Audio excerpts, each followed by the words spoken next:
Hi everyone, welcome to Yin Yang Yogi. My name is Rajam. It's been a while since I posted anything on this channel, about a year. And before I restarted, I just wanted to drop in this video for anybody who is going through a difficult time in their life. Or maybe they know somebody, a loved one, who is going through something difficult, whether it is physical, emotional, or mental. So sometime last year, I had an event in my life, a life-changing event. I was detected with Hodgkins lymphoma. It is a cancer of the lymphatic system. And it came as a surprise to me, to all of us, my loved ones and my family. So from the time of diagnosis, everything was done very quickly, from meeting different types of doctors to understanding what type of treatment I had to undergo, because we had no idea about how to proceed from here. I'm very grateful that I am in remission now. We got amazing doctors, amazing treatment, and my body responded really well. But as I mentioned earlier, it is a life-changing event, and it is a little hard. It's chaotic. It is traumatic for the mind and the body because the treatment is pretty harsh. So from diagnosis to meeting the oncologist and all the other doctors, from pulmonologists to cardiologists, because chemotherapy affects the entire system and all the organs in the body. So the entire process and the treatment was hard. So being a yogi myself, I just wanted to share a few techniques, a few tips that really helped me go through this difficult time in my life. So this is my story. My story was dealing with the cancer, dealing with how the treatment affected me physically and mentally and emotionally. Your story might look different. It might be anxiety, panic attacks, or some other form of physical illness. Or maybe you'd like to share this with somebody else who's going through a hard time. So before anything, I really wanted to talk about a good mindset. By having a positive mindset, I don't mean that you don't have any downs, or you don't feel the sadness, or you just have to be okay with whatever situation comes that way. By having a positive mindset, first thing that I would say is, whatever news you get or whatever you're going through, accept it lovingly. So by that I mean that, if you need to grieve, if you need to feel bad, if you need to cry, if you need to get angry, embrace it, feel all those emotions, and give yourself the time. So depending upon what the news is, give yourself a day, 2 days, a week. I give myself a week to 10 days to accept what is going through in my life. Give yourself that time, give yourself that time frame, and do it with love. And only if you grieve, only if you feel sorrow, only if you accept what is going on with you, will you be able to move on to the next step. Next step, which is the most important step, is once you accept everything that is going on in your life, you slowly, again very lovingly, with a lot of acceptance, give yourself permission to come back up again. So as I say, when you're in a roller coaster, you have to go down to come up. So allow yourself to feel as bad as you want, grieve, get angry, shout, cry. But then once you have accepted that, once you have felt those emotions, try to slowly bring yourself up again.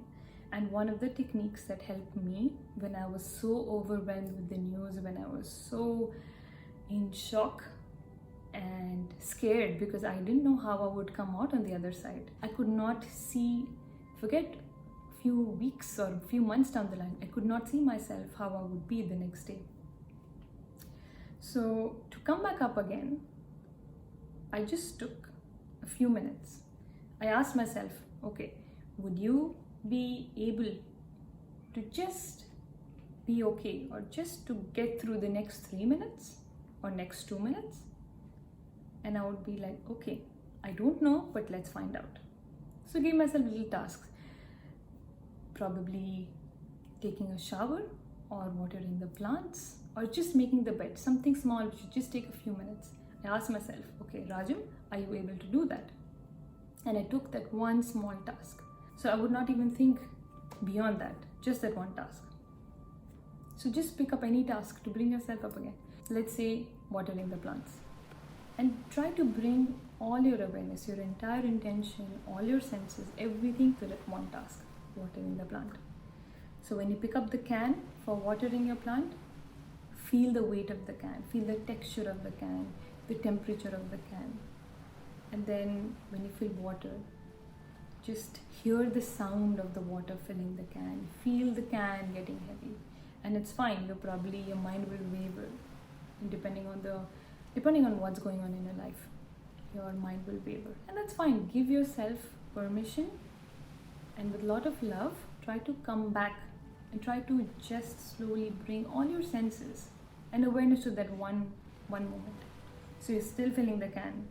Now the can is filled, the water is in the can, and you walk. Feel the earth underneath you when you're walking with every step.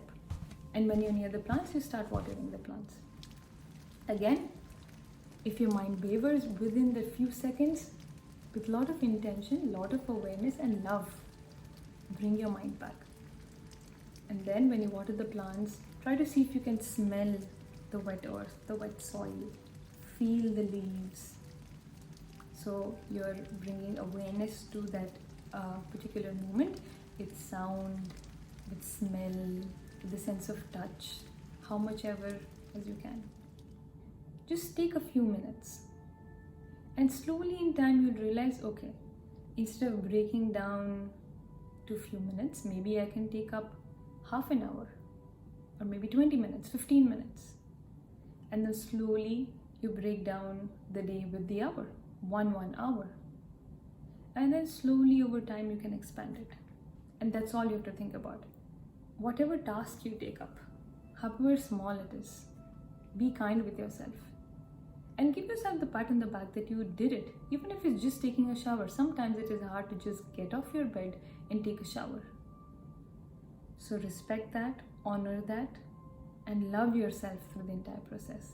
Most importantly, let it be an immersive process. Try to bring your entire attention, all your senses to that one task. Just for those few minutes, you are only going to think about that one task. This way, it'll help you ground, come back to the now, ground yourself, feel the present, and in some way help you not think about what might happen, the what ifs, which is what catches us, the what ifs. And the what if is almost always negative. What if this doesn't work out, or what if this happens to me? So try not to think about the future. The second thing that I did want to talk about, which is so important, is seeking support. So anything you might be going through, physical, mental, or emotional, it can be very lonely. It is very isolating because you know you are the only one who is going through that, nobody else. But it's really important to seek out your support system. I know personally I would not be able to I would not have been able to go through this entire treatment by myself without the support of my friends and family. So I'm really grateful to have an amazing support system. Chemotherapy is hard, and there are days after the treatment where even getting out of bed is daunting. So getting out of bed itself is difficult. And that's when my friends would check up on me or send me funny things to de-stress me, jokes, videos, or when I'm feeling better the following week of the treatment. Because this is COVID time, my friends and family, I would not meet anybody, especially because your body is immunocompromised. We would be on Google Meet and we would walk together or we would exercise together. There was one time when I was hospitalized during my treatment, and I got a call from my friend, and there was just one simple question she asked me: how much do you feel of your energy in your body? And I remember I said 25%, And she's like, okay, that's not good. And she guided me into a breath meditation, which made me feel so fabulous. And it's all virtual because, again, it is COVID time, it is all virtual, but it helped so much. This is the time I realized, okay, I have a dark sense of humor. When my sister would send me jokes from a person I follow on Reddit, Cancer Comics, I will link it below if you are interested. So yeah, do not isolate yourself and seek the support of your friends and family, because eventually what you are going through, I feel everybody who loves you is going through that with you. And there are times where I was really overwhelmed, and because it's hard, and I'm like, I used to count down how many more treatments I have left.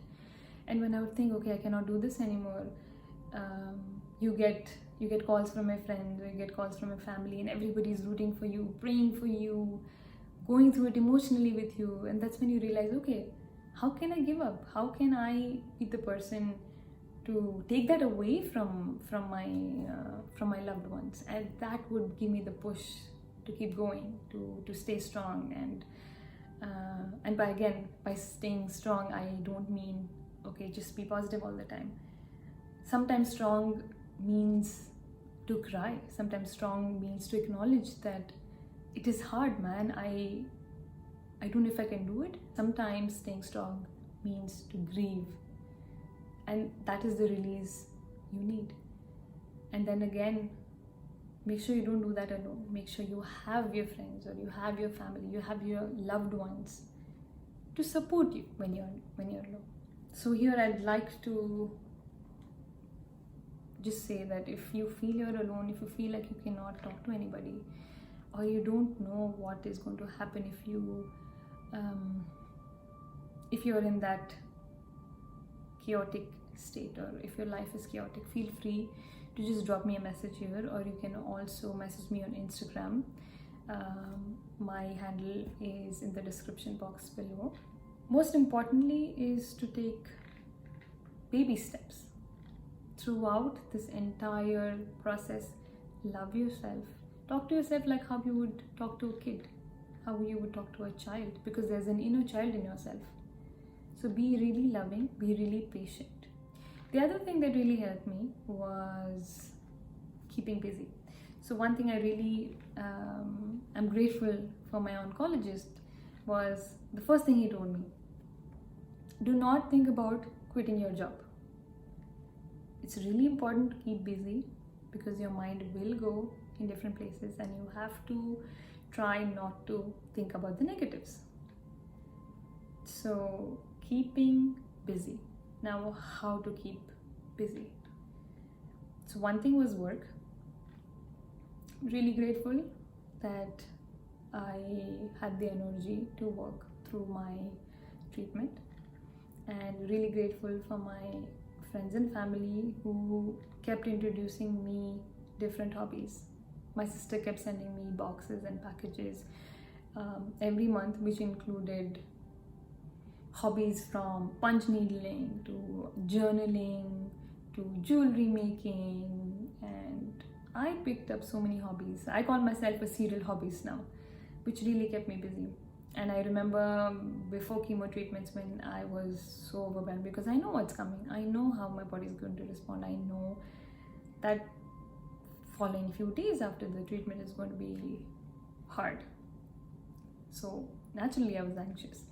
And the day before, me and my mom, we would just pick up a hobby, sit on the table, and just quietly work on the hobby, because it's very meditative. Light a candle, light an incense stick, and just focus your mind on that one particular task, forgetting about what's going to happen next hour, forgetting what's going to happen tomorrow, two days from today.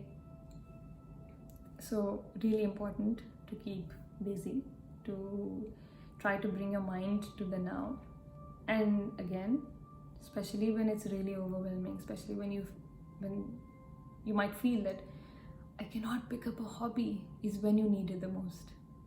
So just picking that up, picking a thing to do, half the battle is won. Because all you have to do is just do it then and not think about anything else. Another thing is gratefulness. Throughout the treatment, throughout these few months, I picked up things every day to feel grateful about. Even the day I was diagnosed, I was very grateful to have a wonderful oncologist, very grateful to have amazing nurses, or very grateful that I have a healthy body to start off with to accept the treatment. And it might look different for you. You might not feel you're grateful for anything because it's so overwhelming, it's so painful, it's so, your life might be very chaotic. So just small thing. I'm grateful that I can breathe. I am grateful to have access to warm shower in this cold day, or a cold shower on this warm day. I am grateful to be able to taste this dish. I'm grateful to be able to smell this candle. It can be something small. And it's really important to think about gratefulness during that time, because it changes your mind from the negative to the positive. You automatically will start thinking about the good things in your life, and automatically your body will respond to that. So as you must have heard, the mind controls the body. So if you shift your perspective from thinking about the negative to the positive and making it a habit, it does not need to be anything big, and it does not need to be a big long list. Just every day, or whenever you feel like, whenever things are overwhelming, say, okay, I need to shift my perspective. Let me think about just 3 small things I'm grateful for. It can be anything. So try to incorporate that, which really helped me change my point of view when I reached my lows. So being a yogi myself, there are a few yogic philosophies which I noticed that I was incorporating during this whole treatment. And I don't want to go into the whole principles, and I don't want to go into all the philosophy, but these are the few things that helped me get into the yogic mindset. One thing was that I could not meditate as I used to meditate. I did have friends who guided me, but I could not personally do a meditation. So what I did was I lit a candle, and any candle of your choice. Just light it and keep it in front of you. Close your eyes and take a deep breath. And when you take that deep breath, just try to think about everything you're not happy about, or anything that is causing you pain, any difficult time in your life, or maybe you're going through that difficult time in your life. So try to bring all that back.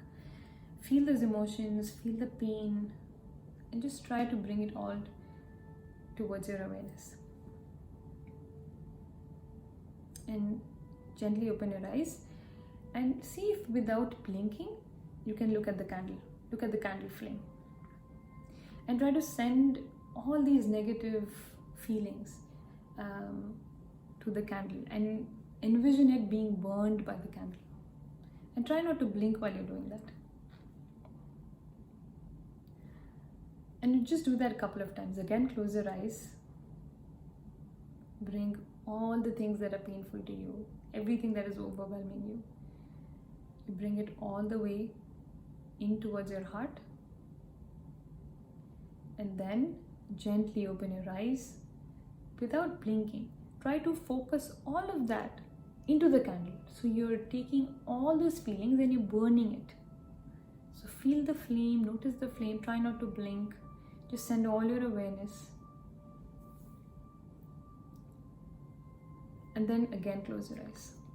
And this time notice if you feel lighter or not. And you might not feel lighter right away, and that's okay. Just do it a couple of times. Closing your eyes, taking a deep breath, bringing awareness to everything that is hurting you. And then gently opening your eyes, gazing at the candle without blinking, and feel it leave your body. Feel lighter when you do that. Feel the candle burn all your emotions. And next time you close your eyes, feel that all that has left your body is lighter, you feel calmer. And I noticed after doing that, even in the midst of everything, when I didn't know if my body is going to respond, if my cancer is going to go away, I felt peace. Irrespective of whatever might happen, I had a few moments of peace. And see if that works for you or not. One last thing that really helped me was pranayama. So I just wanted to talk about one technique which is called Nadi Shodhana or Anulom Vilom, and also called alternate nostril breathing. And it really helped calm me. So this technique helps activate the parasympathetic system. So especially when you have a panic attack, or you have anxiety, or you're dealing with something difficult, your body has a stress response. So you're in a fight or flight mode. And in order to calm that, you have to bring awareness back to your breath. You have to activate your parasympathetic system so the rest of your organs are able to function properly and you stay in good health. So I'm not going to go into any fancy technique or going to go into the ratio of the breathing. I'm just going to explain how this pranayama works. So wherever you are, you can do this in your car when you're not driving. You can do this on the bed, on the chair. You can do it when you're in the hospital, when you're waiting for an appointment. In my case, I did it during my treatment and also taught my nurses. So you can do it anywhere. Just make sure your spine is straight. Sometimes even bringing the spine straight can be a little too overwhelming. So it's absolutely fine. Give yourself permission to accept where you are, to lovingly embrace where you are, and just bringing awareness to your breath. So bring awareness to your right hand and gently close your index finger and middle finger. So all the other fingers are pointing out, and bring your hand towards your nose. And gently take a deep breath in through both your nostrils and a long breath out through both your nostrils. Again, deep breath in, big breath. And a long, deep exhalation. Okay, now with your thumb, gently close your right nostril and you inhale through the left. Again, deep breath in. Then you close your left nostril, open your right nostril, and then exhale. Again, inhale through the right. Close your right, open the left, and you exhale. This is one round. And then keep going. Inhale through the left. Close your left, open the right, and you exhale. In through the right. Exhale through the left, long and deep. Big breath in through the left. And a long exhalation through the right. In through the right. And a long exhalation through the left. And that's it. You just keep going. Take your time. And through the practice, just try to bring your awareness to the breath. The length of your breath, temperature of your breath. And just being with your breath. These are a few techniques that really helped me through my difficult 6 months. And even before diagnosis, we weren't really sure about what is going to happen. So prior to my surgery, through the surgery, and through the chemo treatment, these techniques really helped me, and I hope that they can help you ease your chaotic mind, whatever you might be going through, or maybe you have a loved one who's going through that. Really hope that these techniques can help you calm yourself, find peace, and remember you are not alone. So reach out to anybody, reach out to your support system, or you can even send me a message on YouTube or connect with me on Instagram. If you're recently diagnosed with cancer and are not sure about what to expect with chemotherapy, you can let me know. I'm happy to do a video on it. And if you want to know a few more techniques on how breathing and pranayama can help calm your mind, calm your body, let me know, and I will do a series on breath work. Wishing everyone good mental health, good physical health, and a peaceful mind. Namaste.